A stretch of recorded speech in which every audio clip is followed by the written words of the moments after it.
We're not only celebrating AAPI Heritage Month all month, but we are also shining a spotlight on Mental Health Awareness Month and how those two worlds intersect. With violent and targeted attacks increasing, like the Atlanta spa shootings back in 2021, Asian Americans' mental health is suffering. According to a recent study, 1 in 2 Asian Americans feel unsafe, and nearly 80% feel that they don't belong.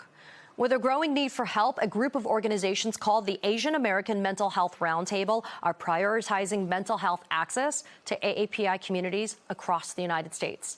Joining me now for more are Carissa Chia, professor of psychology at the University of Maryland, Baltimore County, and Norman Chen, CEO of the Asian American Foundation. Good morning to both of you, and I'm so grateful to share AAPI Heritage Month with the two of you. Norman, I'd like to start with you.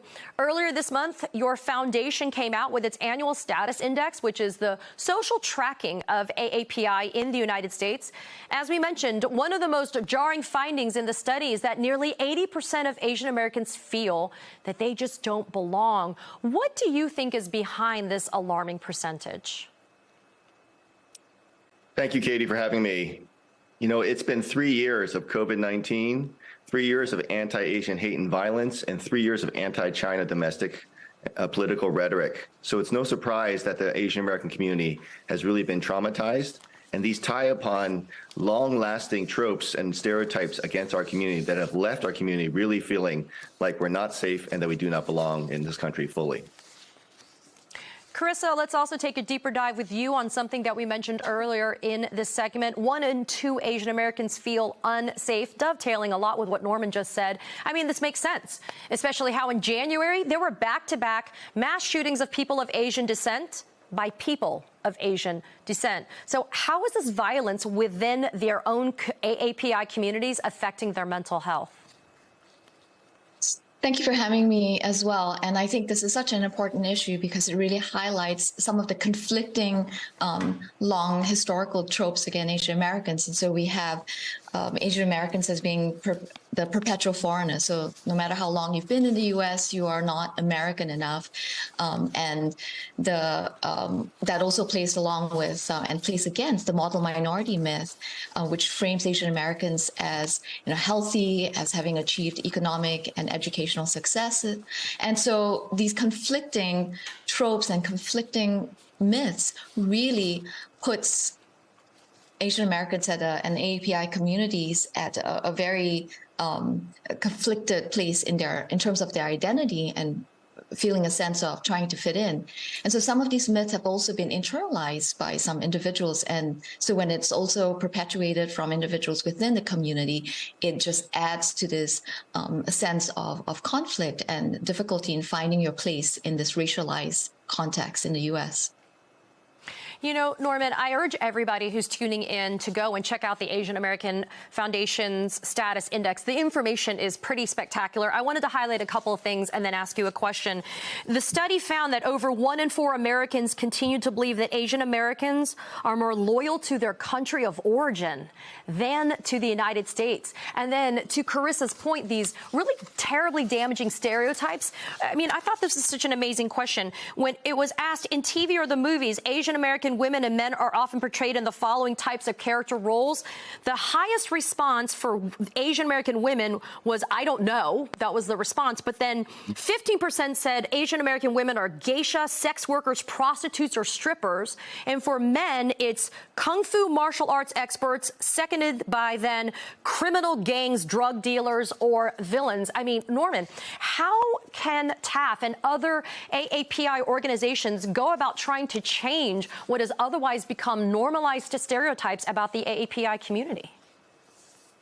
Thank you, Katie, for bringing up those key statistics. The one question we asked over the past 3 years is a simple question. Can you name a prominent Asian American? Most people say, I don't know. The number one answer after that is Jackie Chan, who is not Asian American. He's from Hong Kong. And the next answer is Bruce Lee. So again, 2 martial artists, which propel or continue that martial arts stereotype.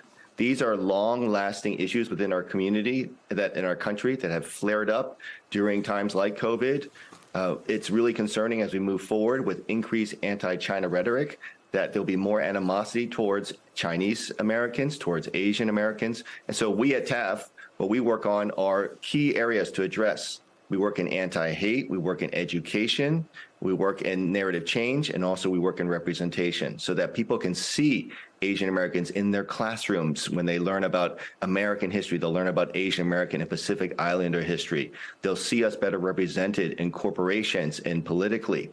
They'll see our stories better told, like Everything Everywhere All at Once, where Asian Americans are part of the story and the fabric of American society. And they'll also see us being better supported and defended in our communities where the hate is occurring.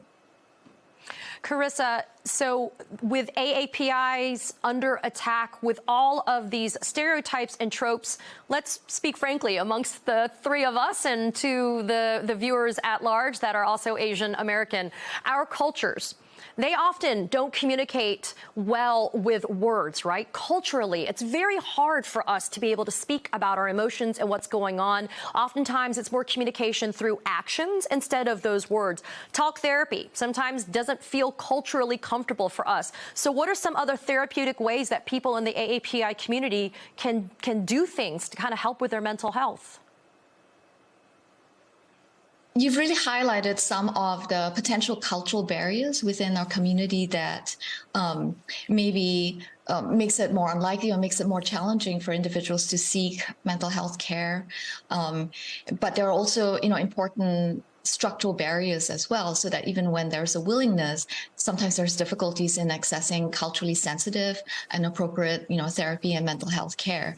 There are definitely a lot of advances these days where organizations like the Asian American Psychological Association are creating lists of therapists that one can access that have this cultural competence. But I also really want to highlight that within our community, there are also a lot of strengths. And so we can draw on our cultural strengths as well to address some of these issues going forward.